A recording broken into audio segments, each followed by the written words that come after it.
누구보다 늦게 퇴근하고 주말에도 왠지 일을 집으로 가지고 가서 계속 고민을 하는 것 같은데 회사에서는 인정을 받지 못하는 그런 동료들이 있습니다. 주로 이들을 표현하는 키워드는 성실하다, 묵묵하게 일한다, 이런 표현들인데요. 그런데 이렇게 성실하고 묵묵하게 일하는데도 조직에서 인정을 받지 못하고 오히려 답답하다, 열심히는 하는데 무슨 일을 하는지 모르겠다, 이런 부정적인 피드백을 받는 친구들이 있습니다. 혹시 우리 조직원 중에 그런 동료가 있다면, 혹은 내가 그런 평가를 받고 있다라고 생각된다면 무엇이 문제인지, 앞으로 어떻게 하면 좋을지 영상을 통해 답을 찾아보시길 바랍니다.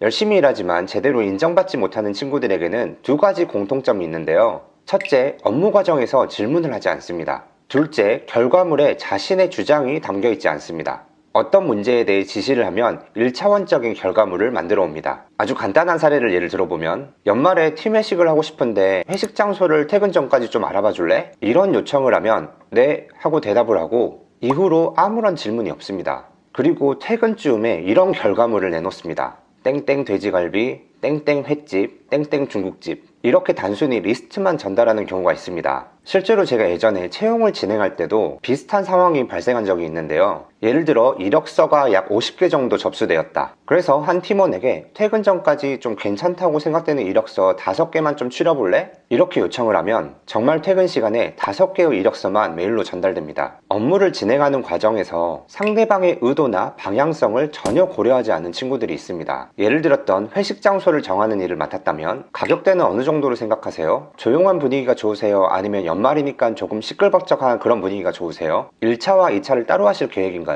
혹시 선호하는 메뉴를 미리 받아볼까요? 위와 같은 질문을 통해서 상대방의 의도나 방향성을 먼저 확인하면 훨씬 더 효율적으로 일을 진행할 수 있겠죠. 그리고 이렇게 방향성과 의도를 충분히 확인했다면 이렇게 결과물을 제안할 수 있습니다. 가격대에 맞춰서 새 장소를 알아봤는데요. 저는 이 중에서 땡땡 돼지갈비집이 가장 좋을 것 같습니다. 별도 룸이 있어서 조용할 것 같아요. 땡땡 횟집도 괜찮지만 신발을 벗고 들어가야 되고 좌식 좌석이 조금 불편해 보였습니다. 땡땡 중국집은 영업시간이 짧아서 2차를 따로 하지 않는다면 적합하지 않아 보입니다. 그래서 저는 돼지갈비집이 가장 좋을 것 같은데 어떻게 생각하시나요? 이처럼 본인의 의견을 담아서 제시를 하면 피드백을 주기도 훨씬 수월해집니다. 예를 들어서 2차를 따로 하진 않을 생각인데 그날은 조금 일찍 퇴근해서 8시 전에 회식을 마무리할 예정이야. 그래서 중국집도 괜찮을 것 같아. 돼지갈비집과 중국집 중에서 의견을 물어보고 최종적으로 결정하자. 이렇게 구체적인 피드백을 줄 수 있겠죠. 그런데 본인의 주장이나 의견 없이 리스트만 덜렁 제안하면 피드백을 주기도 어렵습니다. 그래서 업무 과정에서 질문이 없고 결과물에도 자신의 주장이 없는 사람들은 아무리 열심히 일하고 야근하고 고민해도 좋은 평가를 받기 어렵습니다. 정말로 안타까운 케이스라고 생각하는데요.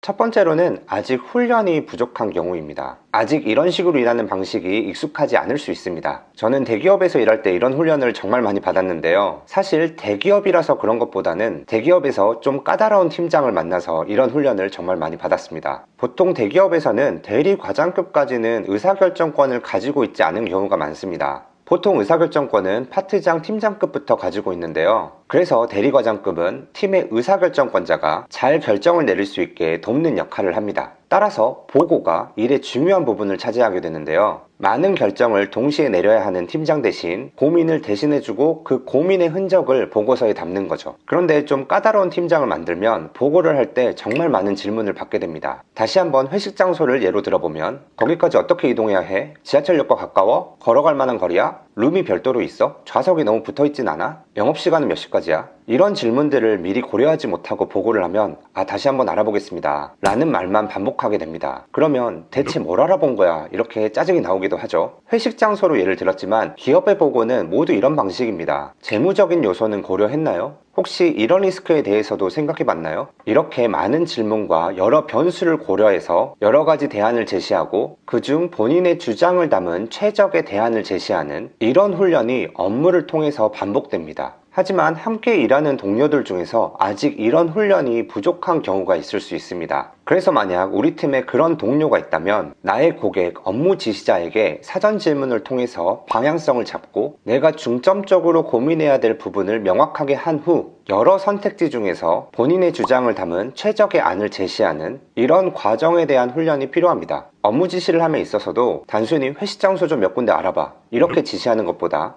우리가 연말에 회식을 할 건데 어떤 장소가 좋을지 1순위, 2순위, 3순위로 의견을 주세요. 이렇게 좀 더 명확하게 지시를 하는 게 필요합니다. 이런 과정의 반복을 통해서 팀원들이 스스로 질문을 던지고 그들이 매긴 순위에 대해서 상대방을 설득할 수 있는 능력을 키울 수 있게 도와줘야 합니다. 저는 이것도 하나의 일하는 방식이라고 생각합니다. 함께 일하는 조직에서 일하는 방식을 서로 맞추는 게 중요합니다. 작은 업무 지시의 변화만으로도 팀원들에게 생각하는 훈련을 시킬 수 있고 그로 인해 단순히 일을 열심히 하는 게 아니라 잘할 수 있도록 도와줄 수 있습니다. 만약 이 케이스처럼 동료가 단순히 훈련되어 있지 않아서 인정을 못 받는 거라면 그래도 괜찮습니다. 개인마다 차이는 있겠지만 결국은 훈련될 수 있는 역량입니다. 그런데 이런 케이스가 있습니다.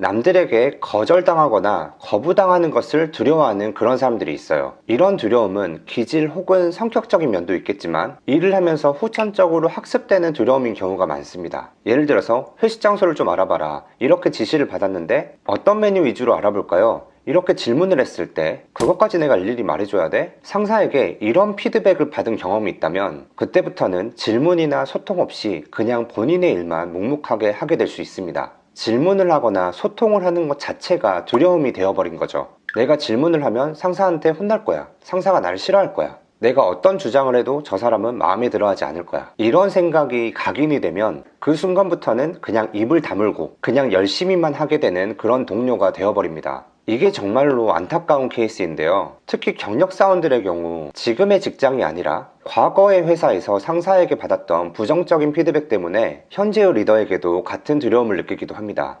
신입사원들도 직장에서가 아니라 가정이나 학교에서 부모님 혹은 선생님으로부터 그런 두려움을 겪었기 때문에 현재의 상사에게 같은 두려움을 느낄 수 있습니다. 사실 이런 케이스는 쉽게 극복하기도 어렵습니다. 이론적으로는 이런 경우에 안정감을 줄 수 있는 조직 문화를 만드는 것이 중요하다. 이런 이야기를 많이 하는데요. 맞는 말입니다. 그래서 많은 조직들이 조직 내 안정감과 긍정적인 에너지를 줄 수 있는 그런 문화를 만들기 위해서 많이 노력을 하고 있습니다. 모르는 걸 물어보는 것이 전혀 부끄럽지 않고 내가 모르는 걸 모른다고 말해도 그것이 나에게 위협이 되지 않는 그런 문화를 만드는 것이 중요하다.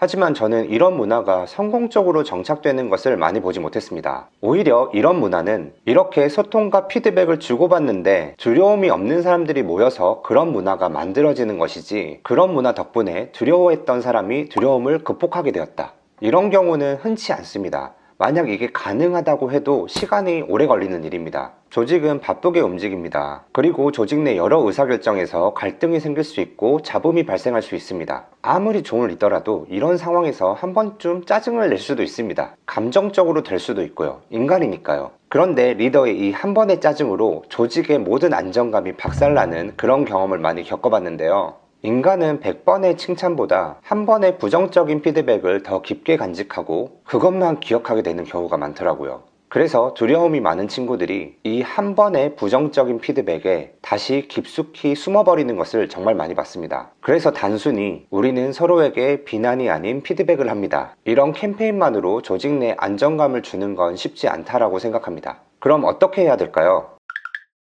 저는 반대로 접근하는 것이 오히려 더 큰 도움이 된다. 두려워하는 사람들에게 두려워할 필요 없어. 여기 와서 마음껏 떠들어. 이렇게 당긴다고 해서 두려움이 없어지지 않거든요. 오히려 저는 약간 밀어내기가 필요하다고 생각합니다. 두려움을 느끼는 사람들이 타인 외부의 노력에 의존하는 것이 아니라 스스로 두려움을 깨보자 라고 깨닫고 선택하게 만드는 것이 중요합니다. 첫 번째로 업무에서 밀어내기가 필요합니다. 당장 많은 질문과 고민이 필요한 업무에서 좀 더 루틴하게 성실하게 일해도 결과물을 만들어낼 수 있는, 그리고 그 결과물을 통해 성취감을 느낄 수 있는 일로 그 사람의 업무를 다시 디자인해주는 것도 좋은 방법이 될 수 있습니다. 작은 성취감을 경험하면서 본인의 에너지와 자신감이 어느 정도 회복된 후 다시 질문과 고민이 필요한 업무를 스스로 선택할 수 있게 도와줄 수 있습니다. 이건 꼭 주니어 사원뿐만 아니라 리더에게도 해당되는 이야기인데요. 지난 몇 년간 잘해온 리더들이 반복되는 실패로 많이 위축되어 있을 수 있습니다. 그런 경우에 야, 너 원래 안 그랬잖아, 정신 차려, 이런 피드백보다는 잠시 책임감을 덜어주고 업무에서 거리두기를 해주는 이 작은 배려가 장기적으로는 그 사람이 에너지를 채우고 다시 두려움에 맞서 성과를 낼 수 있게 도와줄 수 있습니다. 두 번째로는 사람에 대해서 밀어내기가 필요합니다. 두려움의 대상이 자신의 업무 지시자, 리더라면 업무에 있어서 리더와 팀원 사이에 별도의 커뮤니케이션 채널을 만드는 것도 방법이 될 수 있습니다. 예를 들어 중간 선임이나 사수를 통해서 의견을 전달하게 한다거나 그 친구의 태도에 대해서 1대1 미팅을 한다고 하더라도 팀장이나 리더가 직접 하지 않고 타 부서에서 일을 잘하는 선배를 멘토로 붙여줄 수도 있습니다. 자신의 업무 평가와 무관한 멘토를 배정해 줌으로써 그 선배에게 더 진솔하게 자신을 드러내고 또 그 선배의 모습을 자연스럽게 보고 배우게 할 수 있습니다. 만약 조직 내 그런 선배를 찾는 게 어렵다면 외부의 코칭 프로그램을 활용하는 방법도 있습니다. 결국 지금 내가 대하는 사람이 안전하다라는 느낌을 받을 때 더 진솔하게 자신을 들여다보고 새로운 도전을 결심할 수 있게 됩니다. 두려워하는 사람에게 두려워하지 마 라고 말하는 것보다 그 사람이 좀 더 준비할 수 있도록 도와주고 스스로 결심할 수 있게 잠깐의 배려를 해주는 것이 그 팀원의 성장과 조직의 성장에 더 도움이 된다고 생각합니다. 오늘은 이렇게 열심히 일하지만 팀 내 인정을 받지 못하는 동료에 대해서 이야기해봤는데요. 오늘 영상도 좋으셨다면 좋아요, 댓글 부탁드리고 구독해주시면 더 좋은 컨텐츠로 찾아오도록 하겠습니다. 감사합니다.